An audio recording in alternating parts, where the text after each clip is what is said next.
Hey guys, I'm so sorry for not posting yesterday, but anyways, today we're reading Joshua chapters 10 and 11, and today's verse of the day is Matthew 6 verse 34. Hold up guys. I'm so sorry about that guys, but anyways, today's verse of the day is Matthew 6 verse 34. Therefore do not worry about tomorrow, for tomorrow will worry about itself. Each day has enough trouble of its own. Amen. So today we're reading Joshua chapters 10 and 11. Joshua chapter 10. Now Adonizedek, king of Jerusalem, heard that Joshua had taken Ai and totally destroyed it, doing to Ai and its king as he had done to Jericho and its king, and that the people of Gibeon had made a treaty of peace with Israel and had become their allies. He and his people were very much alarmed at this, Hold up guys. because Gibeon, I'm so sorry about that guys, so let's continue. Like one of the royal cities.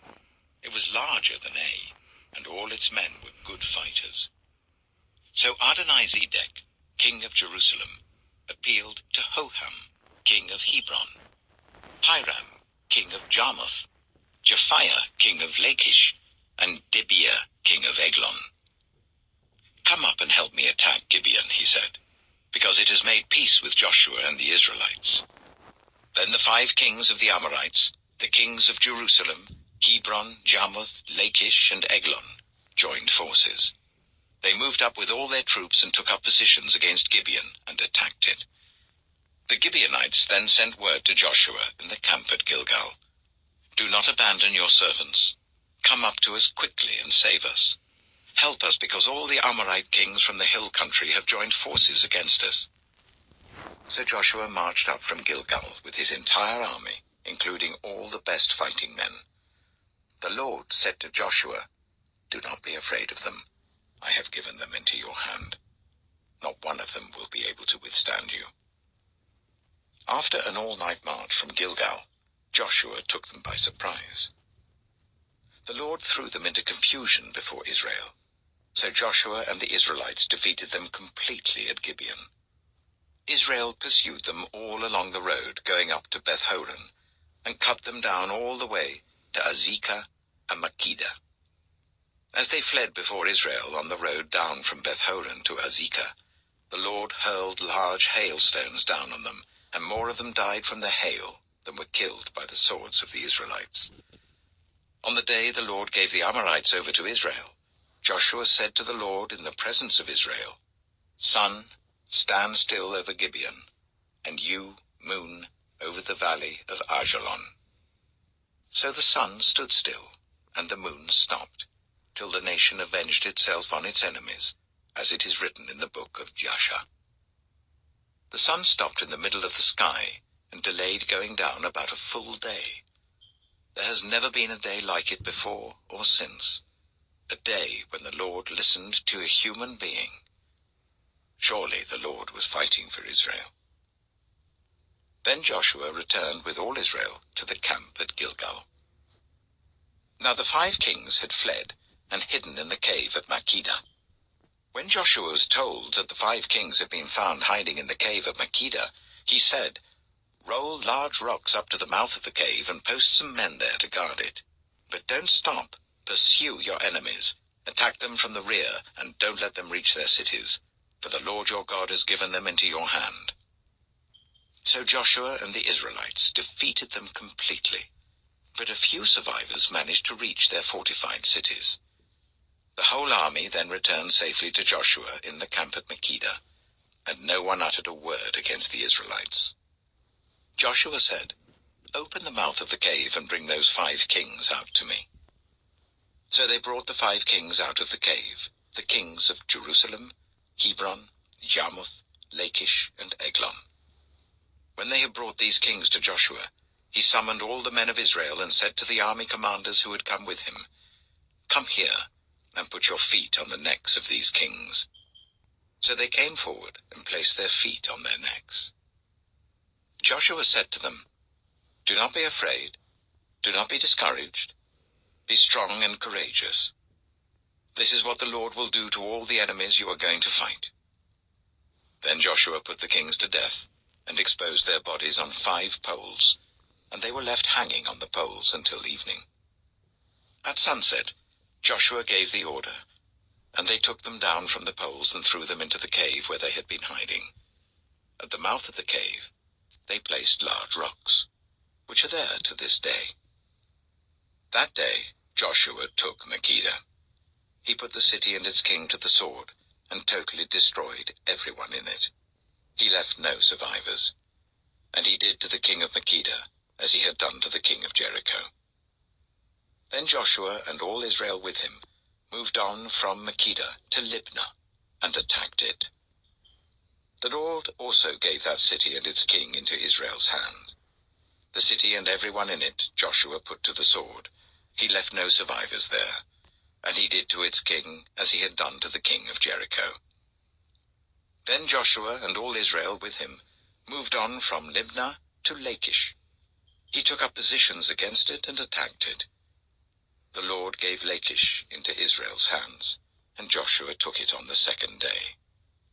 The city and everyone in it he put to the sword, just as he had done to Libnah. Meanwhile, Horam, king of Gezer, had come up to help Lachish, but Joshua defeated him and his army until no survivors were left. Then Joshua and all Israel with him moved on from Lachish to Eglon. They took up positions against it and attacked it. They captured it that same day and put it to the sword and totally destroyed everyone in it, just as they had done to Lachish. Then Joshua and all Israel with him went up from Eglon to Hebron and attacked it. They took the city and put it to the sword together with its king, its villages, and everyone in it. They left no survivors. Just as at Eglon, they totally destroyed it and everyone in it. Then Joshua and all Israel with him turned round and attacked Debir. They took the city, its king, and its villages, and put them to the sword. Everyone in it they totally destroyed. They left no survivors. They did to Debir and its king as they had done to Libnah and its king, and to Hebron. So Joshua subdued the whole region, including the hill country, the Negev, the western foothills, and the mountain slopes, together with all their kings. He left no survivors. He totally destroyed all who breathed, just as the Lord, the God of Israel, had commanded. Joshua subdued them from Kadesh Barnea to Gaza, and from the whole region of Goshen to Gibeon. All these kings and their lands Joshua conquered in one campaign, because the Lord, the God of Israel, fought for Israel. Then Joshua returned with all Israel to the camp at Gilgal. Joshua. Amen. So that was Joshua chapter 10, and now we'll go read Joshua chapter 11. Chapter 11. When Jabin, king of Hazor, heard of this, he sent word to Jobab, king of Madon, to the kings of Shimron and Achshaph, and to the northern kings who were in the mountains, in the Arabah south of Kinnereth, in the western foothills, and in Naphoth Dor on the west, to the Canaanites in the east and west, to the Amorites, Hittites, Perizzites, and Jebusites in the hill country, and to the Hivites below Hermon in the region of Mizpah. They came out with all their troops, and a large number of horses and chariots, a huge army, as numerous as the sand on the seashore. All these kings joined forces and made camp together at the waters of Merom to fight against Israel. The Lord said to Joshua, "Do not be afraid of them, because by this time tomorrow I will hand all of them, slain, over to Israel. You are to hamstring their horses and burn their chariots." So Joshua and his whole army came against them suddenly at the waters of Merom and attacked them, and the Lord gave them into the hand of Israel. They defeated them and pursued them all the way to Greater Sidon, to Misrephoth Maim, and to the valley of Mizpah on the east, until no survivors were left. Joshua did to them as the Lord had directed. He hamstrung their horses and burned their chariots. At that time, Joshua turned back and captured Hazor and put its king to the sword.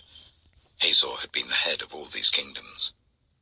Everyone in it they put to the sword. They totally destroyed them, not sparing anyone that breathed. and he burned Hazor itself.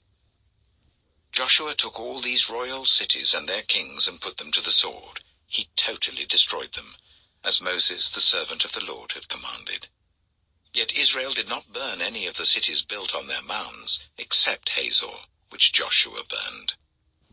The Israelites carried off for themselves all the plunder and livestock of these cities, but all the people they put to the sword, until they completely destroyed them, not sparing anyone that breathed. As the Lord commanded his servant Moses, so Moses commanded Joshua, and Joshua did it. He left nothing undone of all that the Lord commanded Moses. So Joshua took this entire land, the hill country, all the Negev, the whole region of Goshen, the western foothills, the Arabah, and the mountains of Israel with their foothills, from Mount Halak, which rises towards Seir, to Baal Gad in the valley of Lebanon below Mount Hermon. He captured all their kings and put them to death. Joshua waged war against all these kings for a long time. Except for the Hivites living in Gibeon, not one city made a treaty of peace with the Israelites, who took them all in battle. For it was the Lord himself who hardened their hearts to wage war against Israel, so that he might destroy them totally, exterminating them without mercy, as the Lord had commanded Moses. At that time Joshua went and destroyed the Anakites from the hill country, from Hebron, Debir, and Anab, from all the hill country of Judah, and from all the hill country of Israel. Joshua totally destroyed them and their towns. No Anakites were left in Israelite territory. Only in Gaza, Gath, and Ashdod did any survive. So Joshua took the entire land, just as the Lord had directed Moses, and he gave it as an inheritance to Israel, according to their tribal divisions. Then the land had rest from war. Amen. So that was Joshua chapters 10 and 11, and tomorrow we'll go read Joshua chapter 12. I'm going to end the video off here, and you guys have a blessed night. Amen.